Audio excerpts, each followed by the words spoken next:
Gabriel joining us right now as we are going through the 2025 NFL Draft. And Dillon, thanks for joining us. Congratulations and welcome to Cleveland. Thank you so much.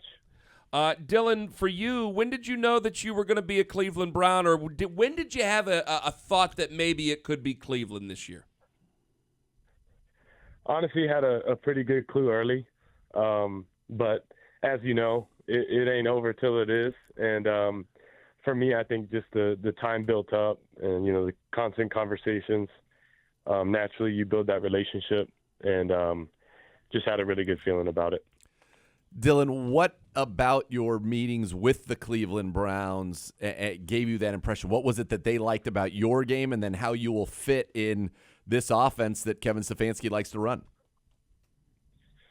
Yeah, naturally, I think, decision-making and how decisive I've been, accuracy, something I definitely pride myself on, and then anticipation, all things that translate to the NFL. And then I think, naturally when you get around one another, you just appreciate the vibe and understand, schematically what they're trying to do, but then also as a culture. And just appreciative and excited to be a part of it, but also know that this is the fun part for me, getting in the building and being able to get to work and just get to that process, which, that's where I thrive.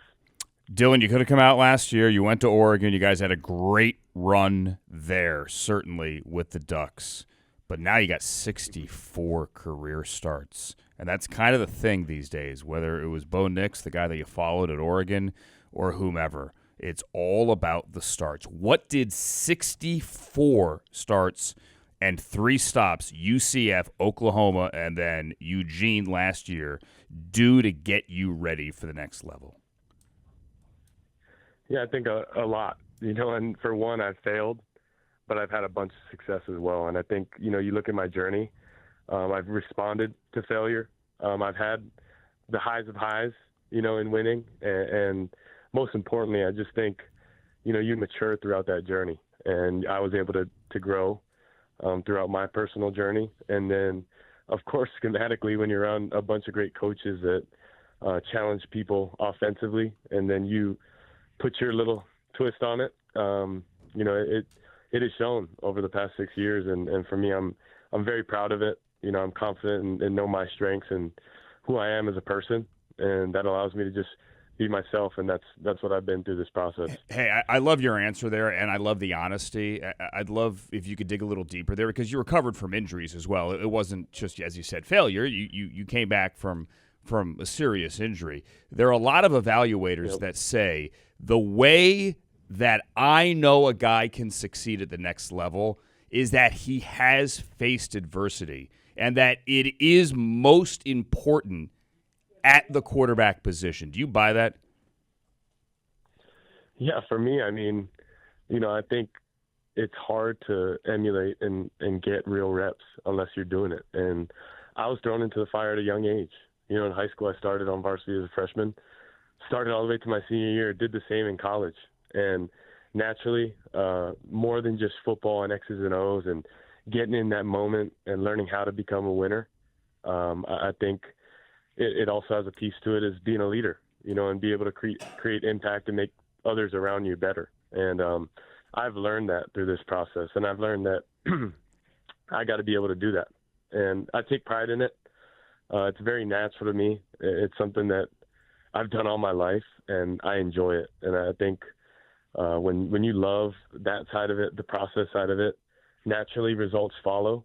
And I learned that as well. I learned how to become a winner. It's a habit, and you got to do it every single day. And for me, winning is something I'm addicted to. So I'm excited to bring that, and excited to continue to grow and learn, because naturally too, that's why I've had success, is I'm eager to learn and know that I don't know everything what I'm walking into. However, I have a great clue and probably have the most experience of anyone that can be walking into what, the NFL is. And Dillon, obviously you didn't know what you were walking into in regards to the draft process. What has it been like these past 2 days, man, and going through it all, having to wait, but finally getting that phone call and knowing where your destination lies ahead for you?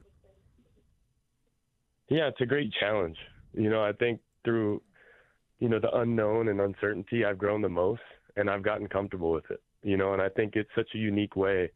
A draft is the ability to let go, and trust and have faith in God, but also what you've done. And I'm confident in who I am on tape because, like I said, I've failed, but I've responded, and I've had a bunch of success. And I've truly played my best football these past 2 years because of it, because I was able to be in a role where I could learn in front of many, but then I could also have a lot of success and use my experience to my advantage. So, I let go and I let God, and had confidence in kind of what was going to transpire. And, I thank God that, I'm a Cleveland Brown. Dillon Gabriel joining us here on the show. Myself, Ken Carmen, alongside Nathan Zagura, Gerard Cherry, and Andrew Siciliano, the voice of the Browns. Dillon, I want to ask you this. I mean, you're from Hawaii. The weather there, fantastic. Are you ready for weather in the AFC North, specifically right on Lake Erie in Cleveland, Ohio? I'm so glad you asked. In my neck of the woods in Hawaii, it rained a bunch. I was in the most center part of the island, so I was playing a lot of wet Friday night games. But then when I got to college, I played in about the most heat you could in Florida and Orlando. And then in Norman, probably about most bipolar weather you can have, but I've thrown in tornadoes, fun fact. And, and then I go to Eugene and have a little drizzle consistently. So for me, weather, it's part of the game. That's what makes it fun. And cold, I'm excited for it. I think naturally when you don't grow up in it, that's something you look forward to. And although you may have seen different, I've played in it all.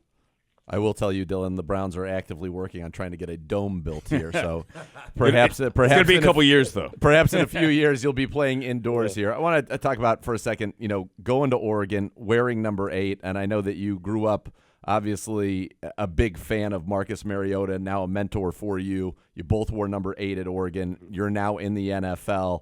What's kind of his mentorship been like? What was the biggest advice he gave you kind of going through this process? Obviously, his journey a little bit different going where he did in the draft. But how's he helped you? And I'm sure he was one of the first people to congratulate you on making it to the NFL. He was, and I think, just his ability to continue to respond and keep fighting. His career wasn't perfect in any way early, but you see a guy who's been an elite teammate, and great guy in the building, but also has continued to try and play at a high level. And I think just the kind of ebbs and flows and the ups and downs that he's been able to continue to fight through, I think you can learn a lot from somebody like that. And, as well as him being an Oregon Duck, and that connection in Hawaii, he's a trailblazer for us all. So just appreciate anything he can, tell me and be able to share with me so I can be a sponge and learn from him. I love the story, Dillon, and I don't know if you remember. I doubt you do, but I was part of the NBC crew that called your Boise State game, that Saturday night win up in Eugene. That was awesome. And I remember we talked about the van on Friday. Some people got Lamborghinis with their NIL money. Dillon Gabriel went out and got a minivan, and that's how you got to know your new teammates. You kind of were the Uber driver taking people around campus. Dillon, are you bringing the minivan to Cleveland? Well, I have to keep that a surprise, but I will guarantee you I won't be in a Lamborghini. That's for one. So we shall see. I want to leave it up, a little mystery for when I show up, but for the most part, I can guarantee you I won't be driving in a Lamborghini. Now, Dillon, we're after midnight here. I know it's still early in Hawaii. What's the plans for the night to celebrate, my man? Yeah, so just had the immediate family over, and my grandparents to, of course, get the call. But now we're headed to my fiance Zoe's house, and being able to, get the family together there and all friends and family so they can enjoy. And like I said, there's so many people that have touched my journey and helped support and just were pivotal pieces in why I'm here today. So I think being able to share that moment is huge. But I always tell them the dream's just beginning, and I'm excited for what's to come. The Browns posted a few minutes ago the video call, the FaceTime call that you got. We talked to AB and Coach Stefanski and offensive coordinator Tommy Reese, quarterback coach Bill Musgrave, and you can see your family there. A bunch of people sitting with you on the couch that are excited, but over your shoulder, who was that was over your shoulder that was just beaming the whole time? I need to go and look back. Let's go To be look. honest, I was shocked. It could be an aunt, within that moment, an but aunt maybe. It was a somebody on the grandma, staircase. somebody up on the stairwell and she is just absolutely beaming. It's awesome to see. it was definitely Zoe's mom, my Okay, fiance's mom. there you my go. mother-in-law. She's Auntie Kimmy. She was there, but we all got to share that moment together as well. It's But real. had a good amount of family there. No doubt when they panned out a little bit, you could see that the stairwell, I thought there was one person on. There were many people on the staircase getting in the shot, getting very excited for you. One thing, I don't know if you know this or not, but Mason Graham, who was our first pick, his parents just moved and live in Hawaii now. So we've got we'll be able to pool planes for all these Cleveland Browns games from Hawaii. You guys can carpool. Yeah, get all the family going here. I love it. Dylan, I don't think any Cleveland Brown fans would be mad at it. No, can't be. Dylan, thank you so much for the time, and enjoy your time as a new draftee, and welcome to Cleveland. Thank you so much. Can't wait.